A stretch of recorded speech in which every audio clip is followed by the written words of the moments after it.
Hello, everyone, and welcome back to the Barely Bookish podcast. We are going to be starting the Aeneid. Aeneid, Aeneid. right? Okay, I say Aeneid. sounds good. I'm like, I was committed to that, and then I was like, I don't know if that's right. But we're back with Jade from About a Book podcast, who you will probably recognize from all of our Greek mythos right now. You can't get rid of me. You can't get rid of me. If I want to talk about Greek myths, I have to call you. It's an obligation at this point. Next, I'm happy to be here, though. Yeah, I'm happy to have you. I'm excited. This one's kind of, I'm already not sure how I'm going to feel, but I am ready to talk about it, and I like being able to talk to you. So yeah, this is kind of the final one in like the triad of like ancient, good myths.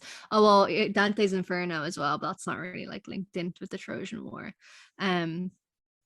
But yeah, let's jump right into it. Oh, we should probably say as well that we're reading the Fitzgerald translation. What's the full name of it? What's your man's name? Robert Fitzgerald. Robert Fitzgerald. Yeah. And also pronunciations out the window, don't call us out. Also, it's important to note that the Odyssey and the Iliad are both like Greek texts, but this is written from a Roman point of view. So it's using all the Roman names of the gods. So that's definitely going to be confusing. So bear with us on that as well. I'm in this mythology group on Facebook, and they put up a chart the other day of like what all the gods are like the equivalent of in different like world mythologies, and it's been very helpful as well. Please since I work in especially since I work in like the Celtic Museum as well, like the Celtic Mythology Museum. It all kind of like, it's good when someone from like a different culture comes in, you can be like, oh, this is like the equivalent to Zeus. You know what I mean? Yeah, makes sense. I like that idea because it's a bit rough because I'm like, I have no idea. I don't know who Jupiter is. Still no idea. I should have probably Googled Jupiter is Zeus. I thought Jove was Zeus. Are they just like same name?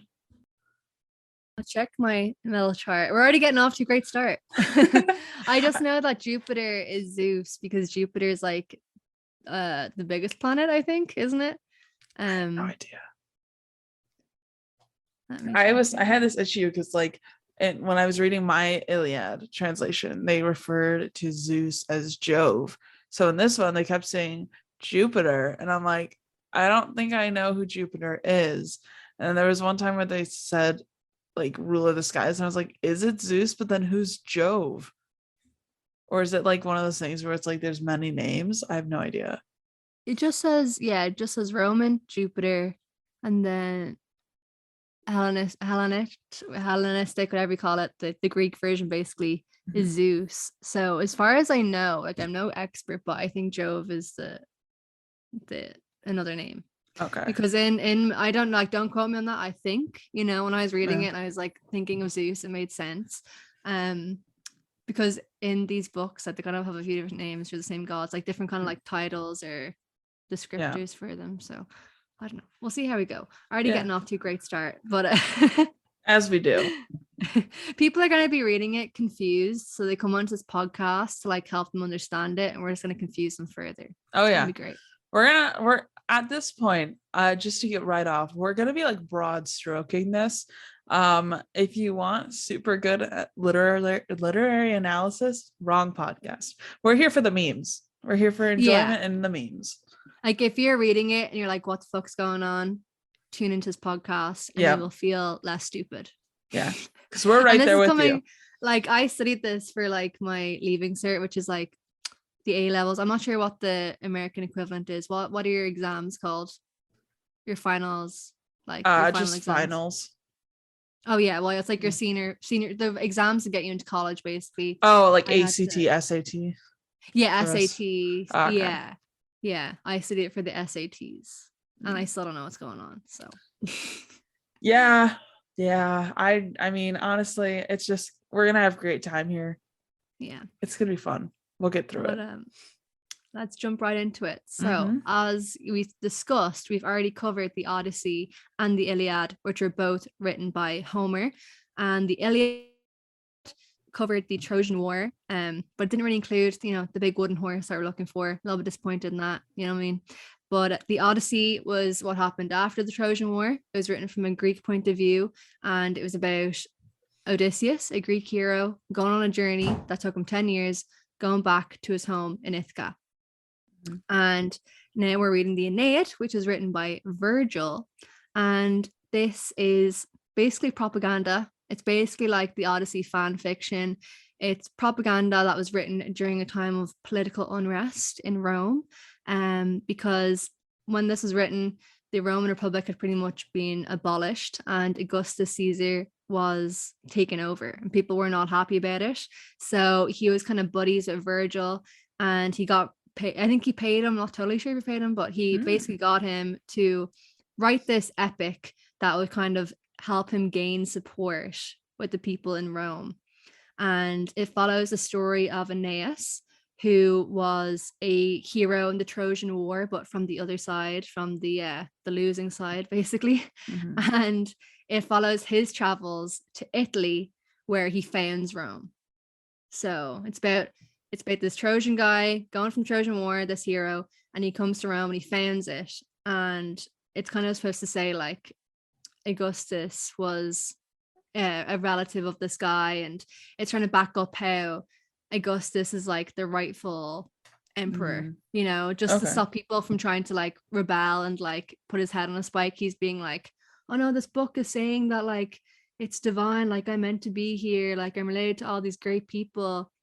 And Aeneas is also supposed to be an ancestor of Romulus and Remus, because that's kind of like the other story of how Rome was founded. So he kind of tries to like connect the two. But then, who was Aeneas? Aeneas was the son of a prince named Anchises. How did you say it? Anchises. That's basically. I was kind of just like in my head, I was like, that was a word. Anyways. Yeah, but Aeneas was the son of a Trojan prince named Anchises, I'm going to say. And his mom was Venus, who you'd also know as Aphrodite. So he's kind of like a demigod, but not quite. And Aeneas is also the second cousin of Paris, the dude that started the whole Trojan War. So he has those links there. And as I said, he's also a relative of Romulus and Remus. And the name Aeneas actually means terrible grief. And Venus named him Terrible Grief because she was so upset when he was born, because he was born like immortal. And obviously he's gonna die. And she's like really upset about that. So she named him Terrible Grief. Brutal. And Virgil worked on this story for over 10 years. And by the end of it, he still wasn't satisfied with it. And when he was on his deathbed, he demanded it to be burned. But obviously it wasn't. And we have it today. Well, yeah. I love that. So that's a little introduction. So obviously this one's different because it's written from the not the Trojan point of view too much, because it's kind of based after the war, but it's kind of what like a hero from the losing side did after. I like the idea that basically Virgil's friend was like, hey, I'm paying you to write this self-insert fan fiction for me. Oh, it totally is. And like you'll see like I'm no scholar, so I'm not even picking up on all the stuff, but just from reading the Odyssey and the Iliad, I can see how he's like blatantly copying Homer in ways.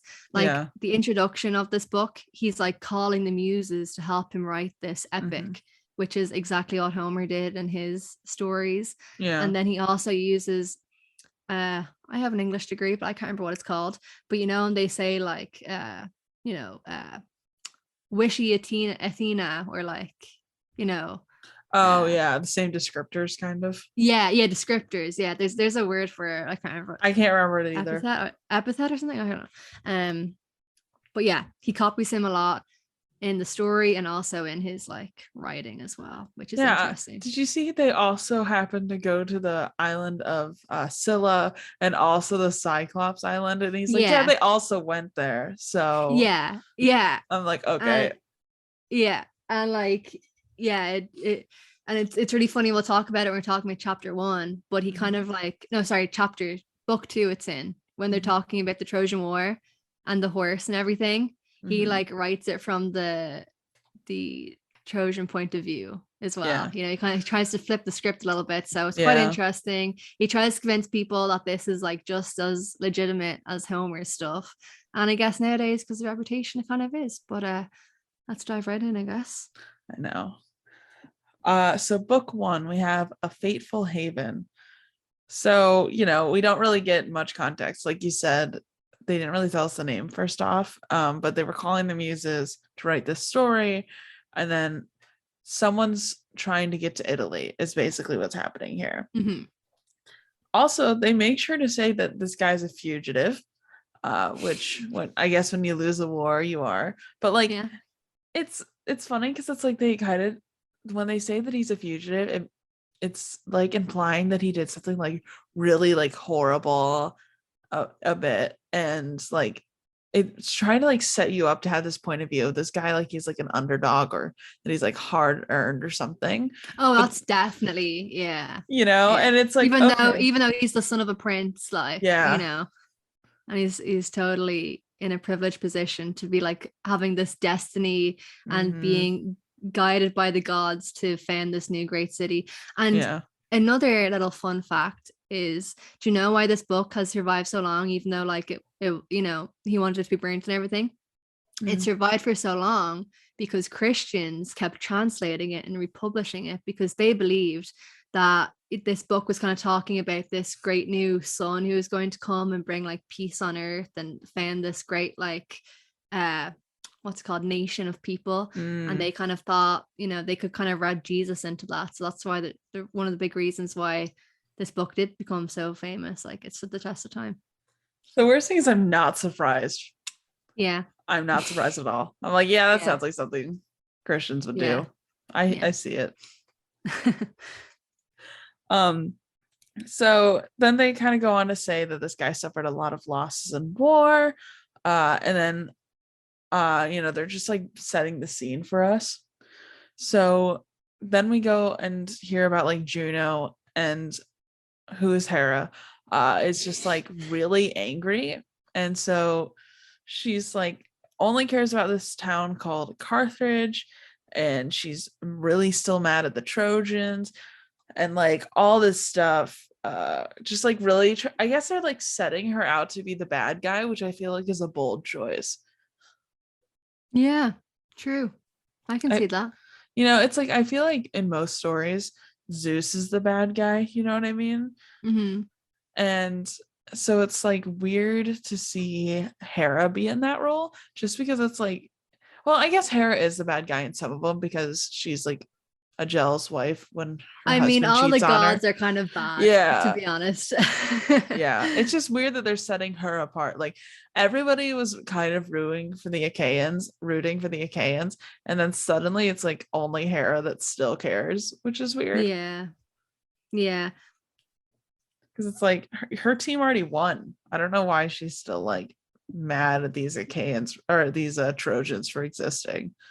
Maybe they're just trying to like make her look bad because she was on the other side. Maybe. Or it's Virgil and it's a woman. And maybe. Yeah. You know, let's be honest. Virgil sounds like virgin, you know. Ayo. Oh my God. You can't be slagging anybody with a name like that, virgin. So yeah, well. So I guess they're trying to find Rome. But Juno is like making it her life's mission to keep them from Italy as a whole. Yeah, it's kind of like Poseidon in the Odyssey, you know. Oh like, yeah. In all of these stories, the protagonist has a god who loves them and helps them, and a god who hates them. So it's interesting. We'll explore that a little bit when we're reading it. But oh yeah, I do think too. It's like, I mean, this is the first one that they've gone outside of like Greece islands. You know what I mean? Like with Homer, they were very still stuck in Greece. So it's like weird seeing Rome get thrown in here. I'm like, whoa, that's outside your like playmap area. And Carthage in book 1, that's modern day Tunisia. I don't know where that is off the top of my head, to be honest. Me neither. But okay, sounds good. I did English in college, not geography. Same. I had to go Google where Belize was the other day too, because someone was like, I'm staying in an all-inclusive resort in Belize cheaper than I can stay in like an all-inclusive resort in the States. And I was like, okay, let me just take a peek.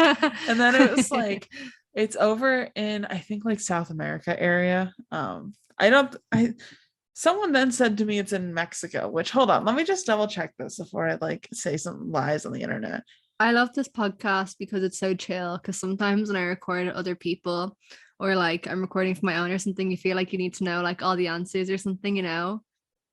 Yeah. You need to like come across like you know what you're talking about. But on this, we're just learning together. It's great. Oh yeah.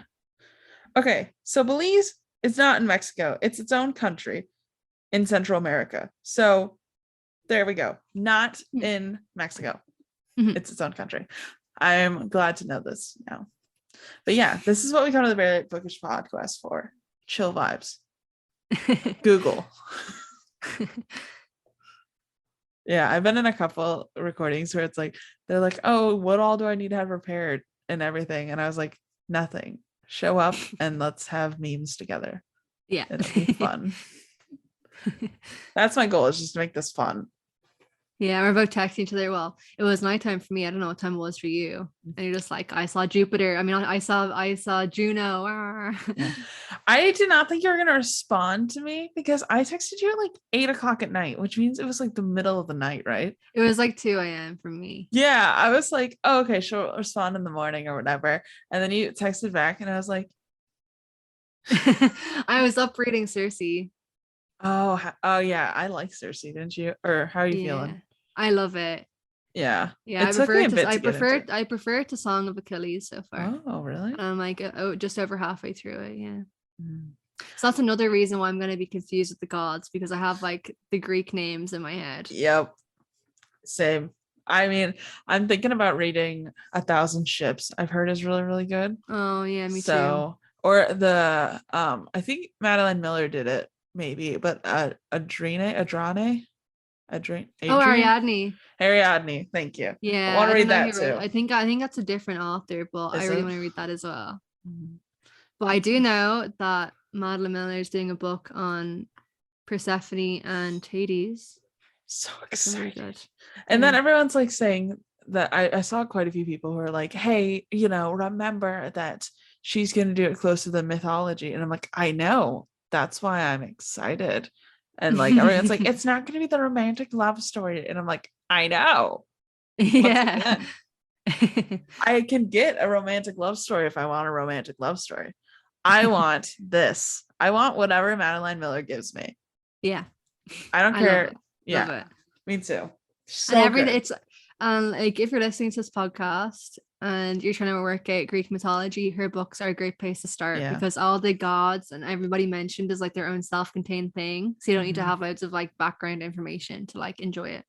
Yeah, for sure. And anything you need to understand her story, she gives you, which I like. And it's like the perfect jumping off point, because like these are hard to get into, and like if you're not taking time to discuss it with someone else, I think it's a lot more difficult to read.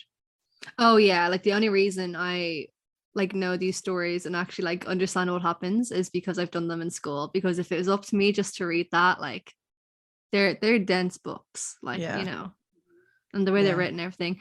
And as we discussed when we were doing the Odyssey and the Iliad, these books were written in like poetic verse because they're meant to be said aloud and like memorized. So that kind of gets lost in translation as well. Yeah. And it just becomes harder to read. So I know translating it always gets weird. Like there's a lot of me that wish I knew ancient Greek just for fun. It's like I wish I knew a lot of dead languages. Like if I could just be downloading it into my brain, I would translate it for you. I don't know. That'd be fun. But I cannot have that option because I have to actually study it, and that's not happening. So I'm terrible at languages. Me too. I took French and I confused myself too much. So I have like 2 years of French that are kind of useless. But I did go to Paris and I attempted to use it. And then they looked at me, laughed, and said, oh, we speak English. And I was like, okay, Thank you. Yeah.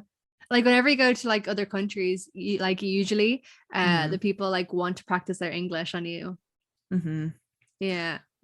Yeah. Well, I was like in downtown Paris doing like touristy stuff. So like one of the common languages of Europe is just English as a standard. And I was just like, oh, I'm not going to be that person that I'm going to go in assuming everyone speaks English. So I literally walked up to this guy and I said, oh, bonjour. And he goes, oh, American, you can go in that line over there. They speak English. And I was like, okay, thank you. And I just walked over to the line, head down, very embarrassed. I studied German in school, and then obviously I speak Irish as well because it's like our native language. It's not Gaelic. A lot of people think we speak Gaelic in Ireland. We don't. It's Irish. I always assumed that it was Irish, and then someone mentioned Gaelic to me, and I was like, I have no idea what that is. No, that's just a pet peeve of me when I'm working in the museum. I'm talking about like, oh, this is it in Irish, and they're all speak Gaelic, and I'm like, no. Like we have like Gaelic sports, like Gaelic football.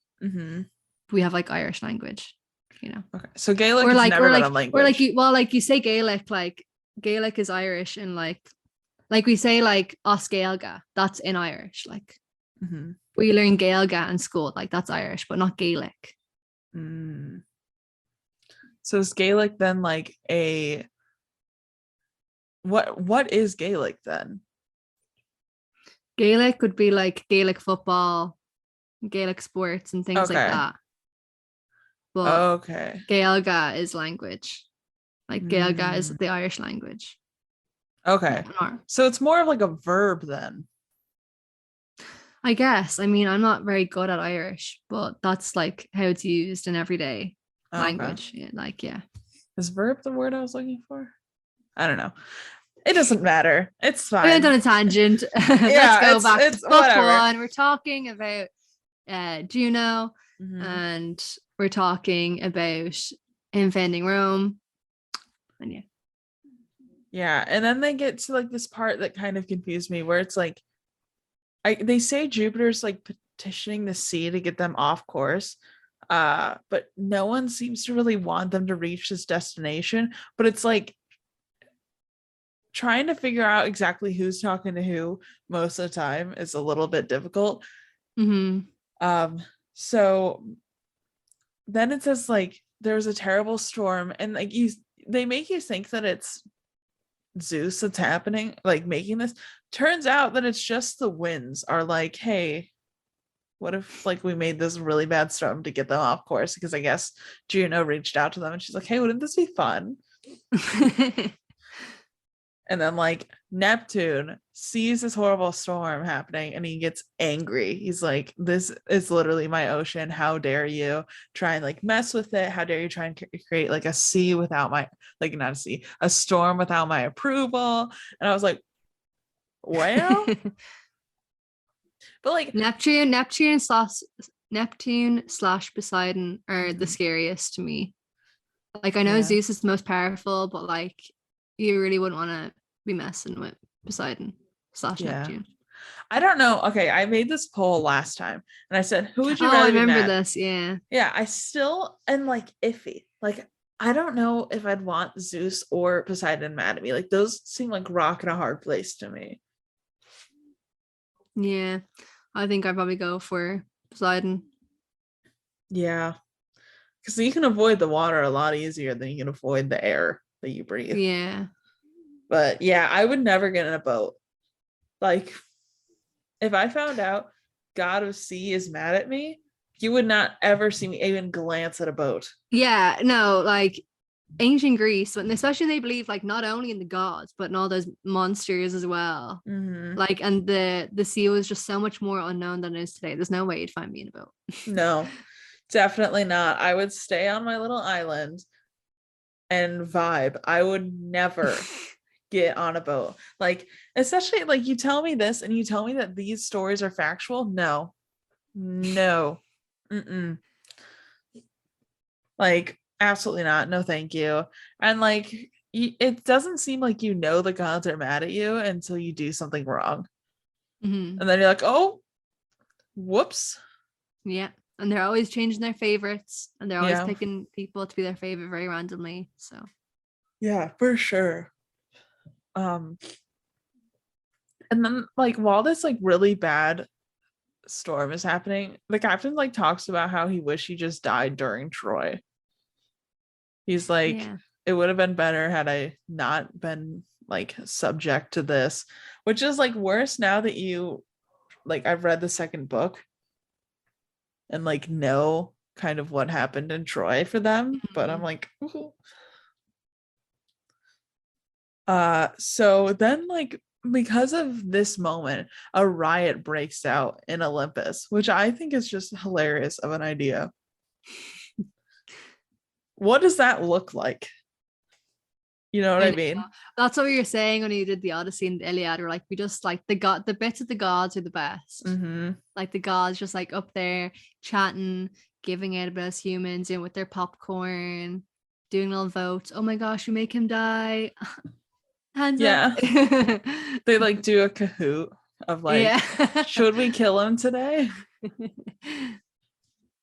Whoever wins this Kahoot round about his life gets to decide if he lives or dies. It's literally that random. Yeah, it feels like it, truly. But I like the idea. I would wish there was a story just of the god moments during the Trojan War. Madeline Miller, get on that. Literally. I meant to say to you, when we're doing the Odyssey, I think I said, oh, I wish there was like a book about like Penelope's like point of view, like she's hardly in it. There is. Margaret Atwood wrote one, and after I said that, my boyfriend bought it for me for Christmas, and it was really good. So if you want to read, it's also a novella. It's only like 130 something pages. What is it? So if you've read all the basic myth retellings and you want something new, you want something with like a little bit of a feminist edge, definitely check out the Penelope page by Margaret Atwood. Okay, hold on, I'm gonna write it down. It's about Penelope and like her life when Odysseus is away, and then it also talks about the slave girls that were murdered at the end, when Odysseus is against the suitors. Yeah, after he kills the suitors, he also kills like 12 slave girls. Yeah, so it's all about them. That'll be a fun read. Well, it's quite sad, but like I know, but like it'll be fun to talk about, but it'll be like emotionally ruining. Yeah. I like the idea of like getting a different point of view again. So I should definitely put it on my like Bookstagram, because I feel like a lot of people don't know about it, because I had no idea. And I'm a huge Margaret Atwood fan, so I have not really read a lot of her stuff yet. So I think this might be my first Margaret Atwood book, because I need to read The Handmaid's Tale, but it just hasn't happened.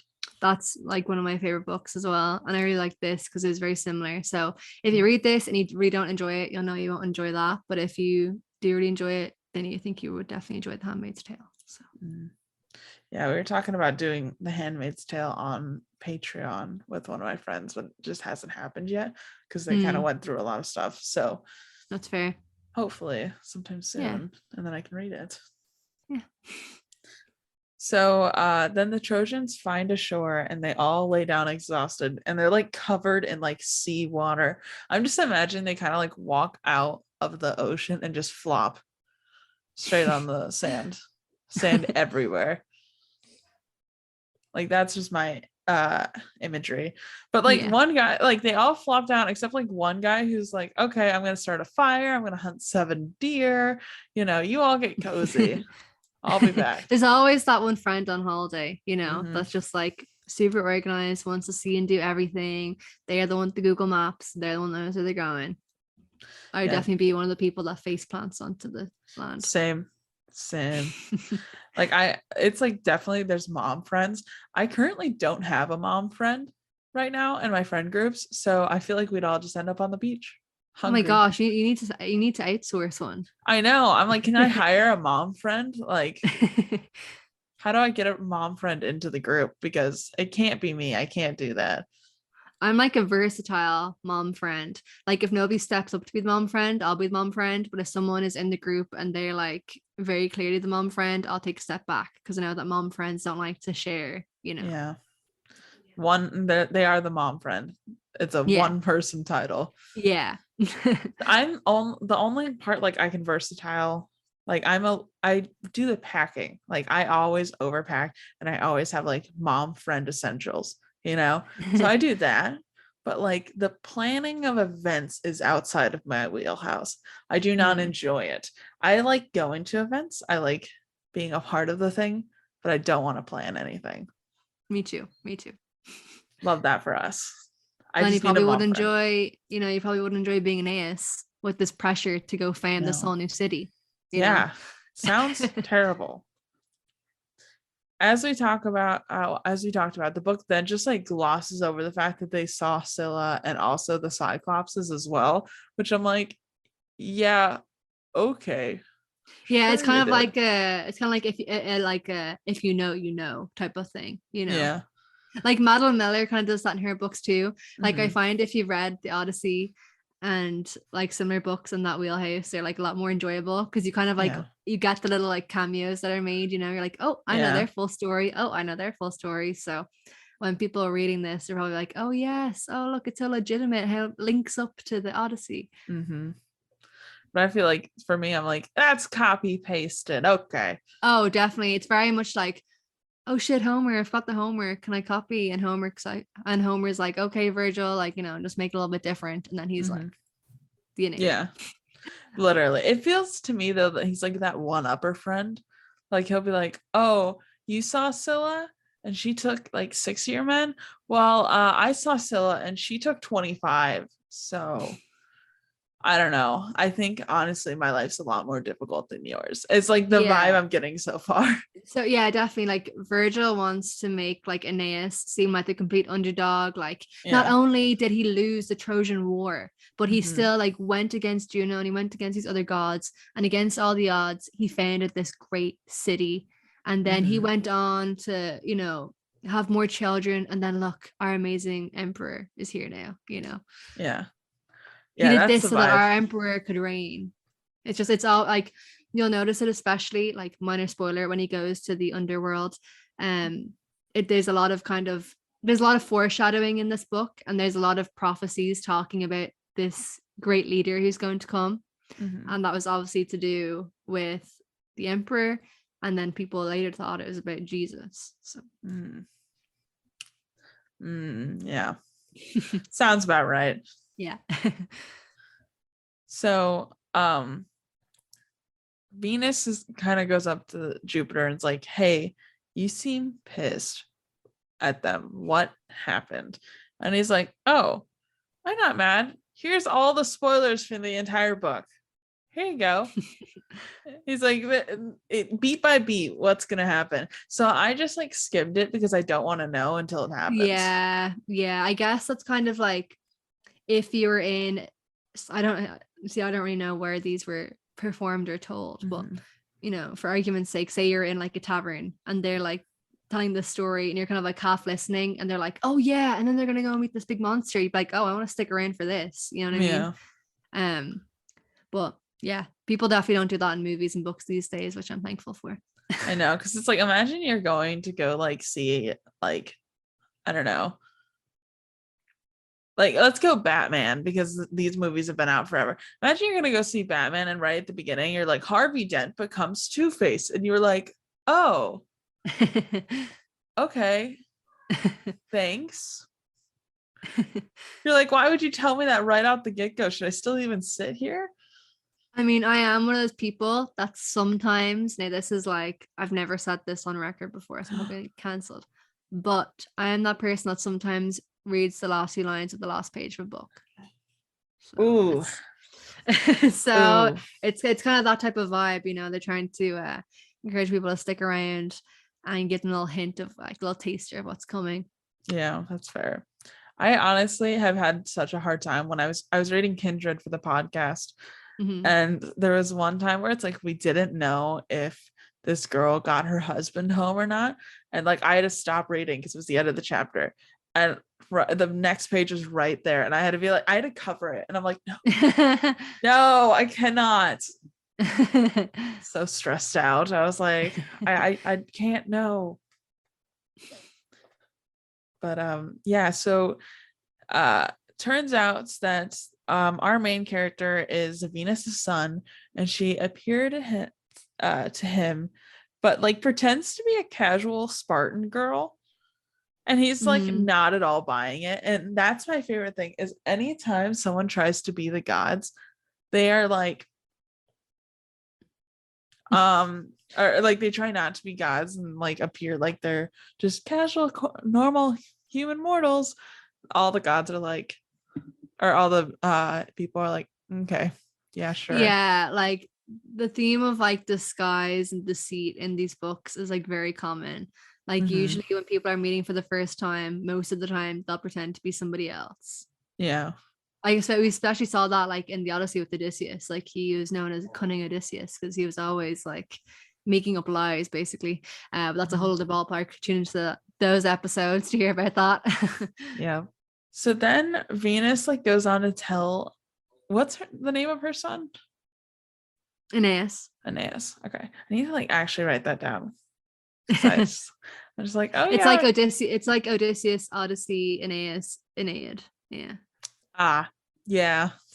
That makes sense. The Iliad, though, I'm actually not sure where that comes from. Yeah, I don't know either. Actually, maybe it used to mean something. Yeah, there's definitely some root or meaning to it. Yeah. Yeah. So, like Venus gets into this whole story about some random ruler whose wife's brother hated the ruler, and then so the ruler kills the wife's brother and then hides it from the wife. And I guess this is like the island that they're on, but like I wasn't really sure what was going on, and I was like, yeah. So they've landed in Carthage, and she's basically talking about the ruler there, Dido, and Dido is really cool because back then, like she's I think she's a Phoenician. Yeah, she's like a Phoenician ruler, queen. I'm not really sure what the word would be, princess, but she's really cool because back then there wasn't much like, you know, female rulers, and she's here and she's like still building her town, and she's a total girl boss. Everybody loves her, and it's like a really good example of like, you know, a leading lady. And yeah, basically the reason that she is queen is because her brother killed her husband. Wow. Yeah. Yeah, her brother killed her husband. I thought the husband killed the brother. Oh, maybe. No. As far as I know, she's like single, so where they killed the husband. I thought she left that her would husband. make sense. I thought she like left her husband because her husband. I don't know. I was very confused. So yeah, the as far as I know, and what I understood was that the brother killed the husband, and that's how she was able to be a leader because she was no longer like married to a man. All right. And it would make sense because then, you know, she gets the hots for Aeneas. So. Yeah. I mean, well, she really gets the hots for Amor because Amor is pretending to be Aeneas the whole time. Aeneas is like locked up in a basement or something. And you can still see like the similarities because Dido is kind of like Circe in a way, you know. They like land this island, and the leader of the island is like a woman, and she kind of like falls in love with him, and he kind of like stuck there for a while, and then he remembers his purpose and he has to move on. So it's kind of mirroring the Odyssey still. Yeah. Plus like she's got like a band of warriors. Yeah. Which like Circe did the same thing. And like a beautiful, gorgeous island, of course. But Dido's life does not end as happy, but we'll talk about that a bit later. Oh no. So Venus says that his ships have been saved. All of his people are fine, which is good. Because basically he has like a ton of refugees and he's like trying to get them to a new land. Then they like are going through the town and they find the art of the Trojan War, which is interesting to me because it's like, why would there be art of the Trojan War on this random island? Who knows? Like, seems random. But like after they see this art, they decide to go make a plea before the queen, basically trying to persuade her to let them like hang out and not die. Yeah. Fair. So the queen's like, fine, I'll allow you to stay. I'm even gonna give you an escort so that, like you can pick all your people up, everything. And I don't know if she's famous in America or where she's from, but there is a singer called Dido. Do you know of her? I do not. I don't know. Have you ever seen Love Actually? Yeah. No, I haven't seen it, but I've heard of it. Okay, because her music is in that movie. But you know, song "I Will Go Down with This Ship." I will go down with this ship. Do do do do do do. Anyway, the girl that sings that, her name is Dido, and she was a big star back in the 90s. Oh. But yeah, she's named after her. Interesting. That's cool. Love Trivia that for her. Yeah, I like that. Fun little trivia. Get us on your next trivia. You should add the Dido song to the show notes. I will. 100%. If you want to listen to it, it'll be in the show notes under this episode. So that way you can learn it and hear it, and then you know for next trivia night. But the queen says she'll allow him to stay and give them an escort, which is nice. But then she also declares that it's going to be a festival day so they can celebrate the Trojans, which I'm like, weird, I guess, but like, go off, I guess. It's just like things are really weird about this island. Like, why do they have a whole art mural to the Trojan War? More propaganda, that's why. Probably. You have to remember, like, things like propaganda is placed in this book not to make sense of the story, but just to get it in there. So you will see like a lot of hype for the Trojans, a lot of hype about Rome, a lot of hype about like this great leader, how Aeneas is perfect, that type of thing. Yeah, Aeneas must have paid some real good money to Virgil. Because like, wow. So Venus is trying to make the queen love her son because she's like, wouldn't this be great? Like, this be so fun. So what she does is she persuades Amor to make this all happen. She's like, okay, you have sorcery. Go put him to sleep, tuck him in for his little nighttime, and then go seduce the queen. And Amor is like, well, I have nothing better to do. This is so sad. Like, this is like the saddest part in the whole book. Like, we're starting out strong because Dido, she's this powerful girl boss. She's doing amazing, promising future, founding this new city. And then she's just completely used as a pawn for the gods, just basically for Aeneas' own enjoyment. And they want her to fall in love with Aeneas, so he's going to be distracted and not be able to found this great city. So she kind of has to fall in love with him against her own will. And then doesn't end well. We'll talk about that. Yeah, I already don't really like Virgil, like as an author. So we'll see how that continues, because this is just a lot of propaganda, like you said. So Amor pretends to be Aeneas and like gives these gifts, and the queen is like super into it, and then she like wants to hear all about how they got here and what happened. And like I had to keep reminding myself that this is not Aeneas telling this story. Like, this is Amor telling this story. So then we are on to book 2, how they took the city. So then Aeneas, aka Amor, is like, yo, this is like a pretty traumatic story. I might start crying, which I thought was funny because it's, again, he has no actual relationship to this story. But he has to like throw it out there because he probably doesn't want to tell the story, because he's like, I didn't live through this. I'm really gonna have to think about it. Like, really hype this up. And he's still with Dido at this point, is he? Yeah, because he's telling the story to her. Yeah. So then like they finally tell the story about the Trojan horse. So now we finally learn where it's from. And I think this is really great because in the Odyssey and in the Iliad, you only hear the Greek side of it. And obviously it makes the Trojans look very bad. Like, one, it makes them look stupid because they like brought in this horse.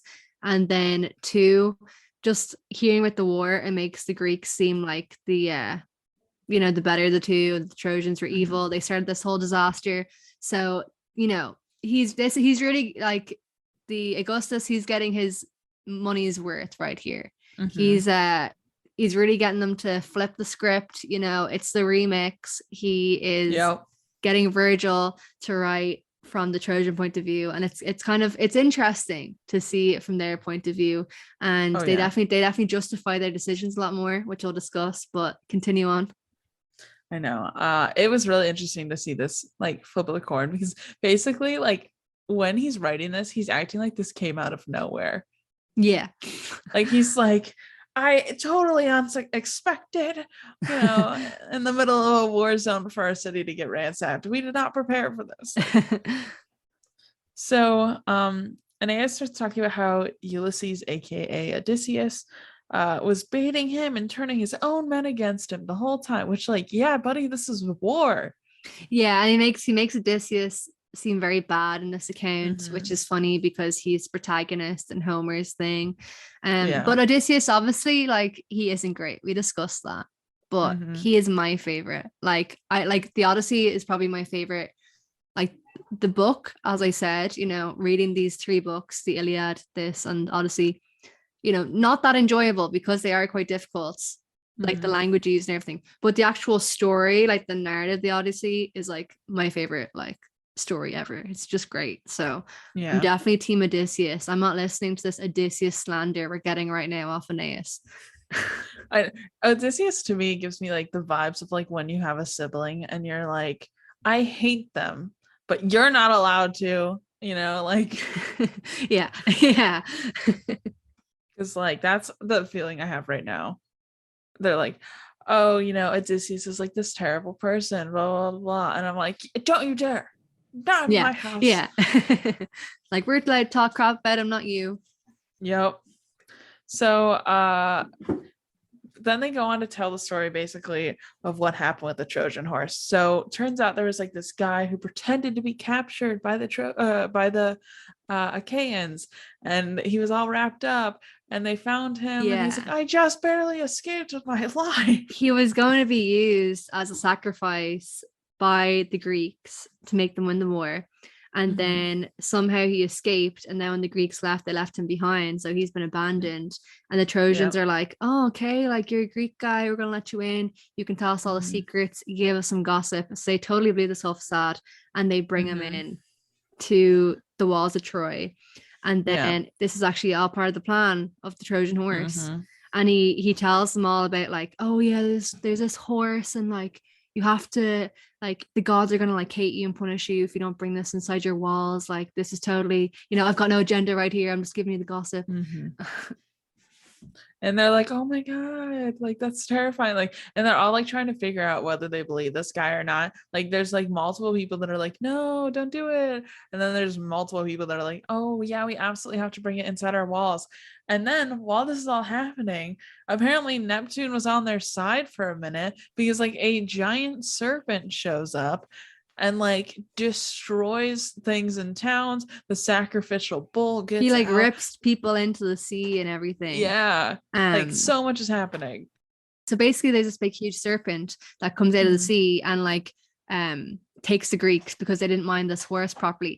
So like, if you're looking at this from the Trojan point of view, it totally makes sense. Like, they find this guy, he tells them this prophecy about not this prophecy, but he tells them this story about this big wooden horse, and then like before their very own eyes they saw the serpent come out of the sea and like attack people that mistreated it. So of course, you know, if you're a Trojan, you're going to want to take this horse in. So that's I guess Virgil's way of like spinning the story to justify it and make the Trojans seem less stupid. Which I like it. And then we also saw that when we watched the Odysseus movie too. Like, we saw that serpent and I'm like, why is that there? And now we find out why it's there. Exactly. So it's so nice like reading the three of the books, because they all just like link together and you feel very well-rounded, you know, in your Greek knowledge. Now you're going to be like, we're like little Greek experts, you know what I mean? Greek literature experts, Greek mythology experts. Obviously we're so good with literary analysis right now. And then everyone's like, okay, we'll just take the horse in. Like, after seeing this get ran, like this like serpent destroying everything, they bring it in, and then in the dead of night the Greeks come out of this like horse and just like ransack the entire city. Like the way that's described is brutal. Yeah, and I think it's in obviously it's not official because it's a fiction, but in Madeline Miller's like Circe, she was saying how like Odysseus was inside the horse with like a penknife to people's like throats to make them be quiet. Like this was like very serious, you know what I mean? Yeah, because they were in that horse for ages, for like at least a whole day. Yeah, I can't imagine. And then having to imagine sitting inside a horse for like a whole, like this big wooden thing for like a day and then getting out and trying to attack people. Like I'd be falling over my legs. I'd have the worst like cramps ever. There's no way I could start ransacking somewhere. I mean, I guess I could get out and like do a little stretch because it's the dead of night. So true. They might be able to like sneak off, stretch out a little, do a little warm up. All right. They're like, all right, everybody, pit stop first. Everybody pee, bathroom break before you ransack this place. Like parents when you're taking like a drive to like Disney World or something. And they're like, all right, kids, this is our last stop, so you better go to the bathroom. Does everybody have their weapons? Nobody forgot anything on the horse? Everybody's shoes tied. All right. Now we'll start ransacking. So they're trying to fight back, but like by the time everybody gets like woken up, it's kind of too late. There's flames everywhere. The city has officially fallen.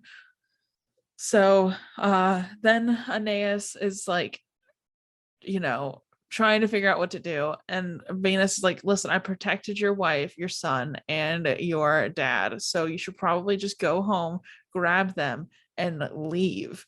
Because everyone's like trying to kind of fight, but like not really. So then we also get like thrown over to seeing Priam, the old king. And like we get this horrible moment. Like keep in mind, Priam has lost Hector, his also son. Paris, and both of his sons. And then I think he's only got the one son left.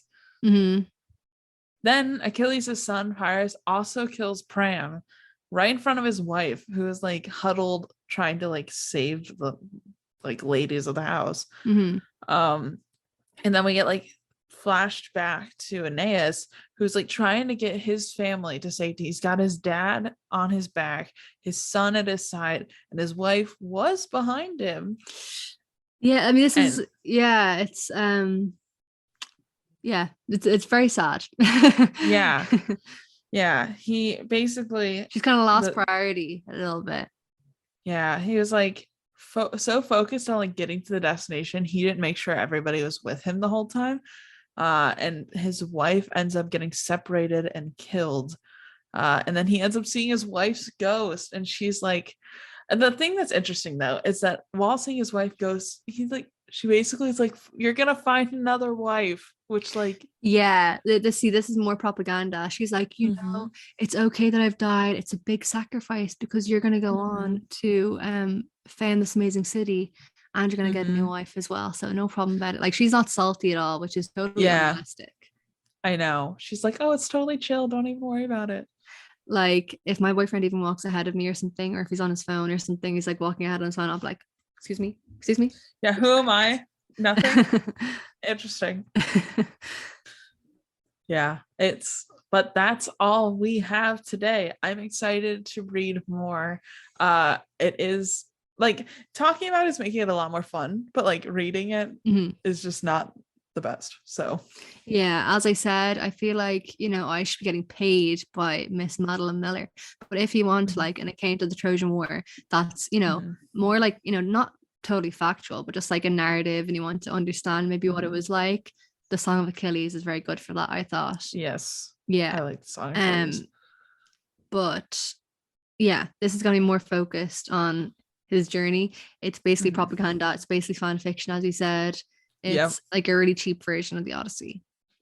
But I'm ready to dog on it. It's gonna be great. We can just slag it the whole time, Oh yeah, it'll be great. But Jade, where can everybody find you and your podcast? You can find me on Instagram at aboutabook.podcast. And you can find my podcast, About a Book, one word, wherever you listen to the Barely Bookish podcast. Yeah. Thank you so much for having me on again, Rachel, for the third little series we're doing. Guys, I hope you enjoyed this episode, because there's a lot of effort put into it, because as I was saying, when I was reading for this podcast, dropped my phone, the screen cracked, trying to record, there's no Wi-Fi, we're trying to move around, the Zoom call dropped, but we made it in the end. It's just like Aeneid trying to find Rome. There was a lot of obstacles, but we made it in the end. Truly. And we're also reading this so that you don't have to. Exactly. We'll catch you all in the next episode. Bye. Bye.